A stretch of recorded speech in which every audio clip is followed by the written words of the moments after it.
સુરત મહાનગરપાલિકા દ્વારા સંચાલિત સિટી લિંક બસ નંબર 205ના ડ્રાઈવરની લાપરવાહીના લીધે આજે સચિનમાં અકસ્માત સર્જાયો, જેમાં બાઇક ચાલકનું એક્સિડન્ટ થતા મોત નીપજ્યું હતું.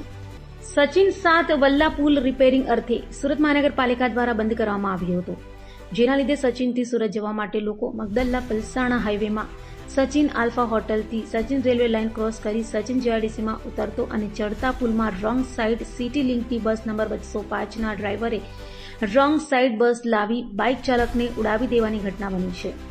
205 નંબર સિટી લિંક બસના ડ્રાઈવરો બન્યા બેફામ. સચિનમાં અગાઉ પણ 1 વર્ષ પહેલા એક મહિલાને સચિન હાઉસિંગ વિસ્તારમાં સિટી લિંક બસ ડ્રાઈવર દ્વારા અકસ્માત કરતા મોત નીપજ્યું હતું. અવારનવાર બસ ડ્રાઈવર દ્વારા રોંગ સાઇડ બસ ચલાવવાની ઘટના તેમજ ઓવર સ્પીડની ઘટનાના લીધે આવા અકસ્માત સચિન વિસ્તારમાં થઈ રહ્યા છે. એવું કહેવાય તો નવાઈ નહીં. બસ ડ્રાઈવર અને કંડક્ટરો વ્યસન કરીને બસ ચલાવતા હોય એવી ઘણી ફરિયાદો ઉઠી ચૂકી છે, પણ એસએમસીના અધિકારીઓ કે પરિવહન ચેરમેન ધૃતરાષ્ટ્રની ભૂમિકામાં બેઠા હોય તેવું નજરે પડી રહ્યું છે. ઘટનાની જાણ થતાં 112 પોલીસની ગાડી ઘટના સ્થળે પહોંચી હતી, તેમજ સ્થાનિક પોલીસ ઘટના સ્થળે પહોંચી તપાસ હાથ ધરી છે.